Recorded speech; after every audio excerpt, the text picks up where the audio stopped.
This is the number one stop for all things polling and elections in the United States, so make sure to hit the like button and subscribe to the channel if you want more content just like this. Hello everyone and welcome back to another video with On Point Politics, and today we're going to be looking at the Electoral College Map and where everything stands as of right now.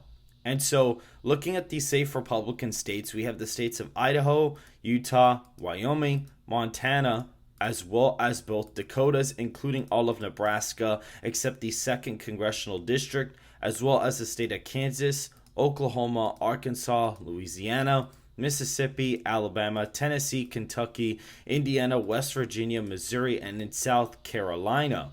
We also have the states of California, Oregon, Washington, the state of Hawaii, Illinois, New York, Massachusetts, Vermont, Connecticut, Rhode Island, Maryland, and the District of Columbia, as well as Maine's 1st Congressional District, going in the same column for either candidate. This gives Trump 122 safe Electoral College votes to Harris's 164. I actually just realized I forgot to put South Carolina in the likely Republican column.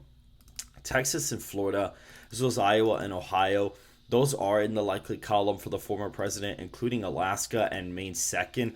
Iowa in the forecast, roughly speaking, is at around a pretty decent margin. It's at around 11 points for Trump. Ohio is at also 11 points for Trump. Florida is at 7 points for Trump. The state of Texas is at around 7 points for Trump. South Carolina at 14.2%, and the state of Alaska at 10.4%. Now, clearly we see South Carolina does move to the right by about 3 points or so, despite the national environment only moving 2.5 points to the right, indicating a rightward trend in South Carolina. Alaska is also kind of trending to the left. It barely moves from the last cycle, despite the national popular vote moving 2.5 points to the right. Texas does move to the right by a little bit, by about 2-ish points, so it kind of stays stagnant. Florida moves a little bit over 3 points to the right. Ohio and Iowa both are still moving about 3 points to the right. So a lot of these states are still trending to the right just a tiny bit. Wisconsin, we'll get to that one in a second. But Donald Trump is still holding up strong in a lot of his 2020 states. He's still improving in most of the margins. The only one where he really isn't improving all that much is basically Alaska. That's really the only 2020 state that he has that he's going to be kind of like underperforming in a bit because of the leftward trend. Colorado is in Harris's column at 14.4%. This is a state she actually improves from. Compared to 2020, she gains about almost an entire point in the state compared to Biden. The state's been trending to the left very consistently, so I'm not necessarily surprised. Delaware at about 14-ish points, almost 15 points, and New Jersey at about 13 points. So these still move to the right by a pretty decent amount, indicating that they are actually trending to the right, especially Delaware, because Delaware's at 13 points right now, or about almost 15, and it was about a 19-point victory last time. So this is actually one of the more right trending states on this map, believe it or not. So that puts those in the likely column. State of New Mexico is just at 7 points when it was at 11 for Biden. So that's a 5-point shift, and that indicates a 2.5-point shift, or at least the trend to the right. Looking at Virginia, this is another interesting one, 9.4%. So it only shifts like less than a point to the right.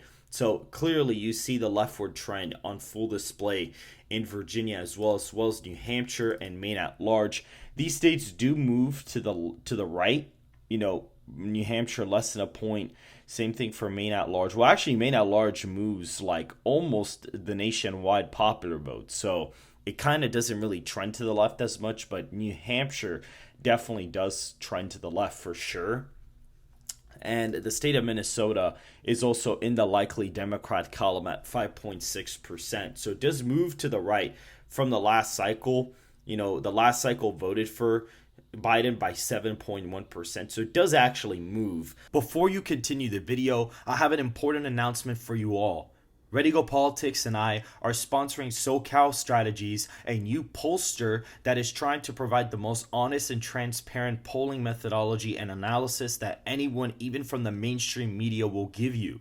In the mainstream media, you have a lot of pollsters trying to fake their numbers and fudge the numbers and wait 2 weeks to poll, but we're not going to do that with SoCal Strategies. Me and Ready Go Politics, a YouTuber who's about to hit 200,000 subscribers, we trust SoCal Strategies to have the most accurate, transparent, and honest data that you can get in the election polling atmosphere, period. So guys, these polls are not free and we are the main sponsors for them. We're trying to crowd raise this to kind of prove to everybody that there is a movement behind wanting accurate, honest polling data, and the fact that we could potentially lose this if we end up being inaccurate, or at least if SoCal ends up being inaccurate. So guys, make sure to go ahead and donate whatever you possibly can, even if it's about $1, $2, or $5. Anything helps, guys. Anything would be greatly appreciated. The swing states, we clearly see Nebraska second is in the lean column right now at 4 points for Harris. We also see North Carolina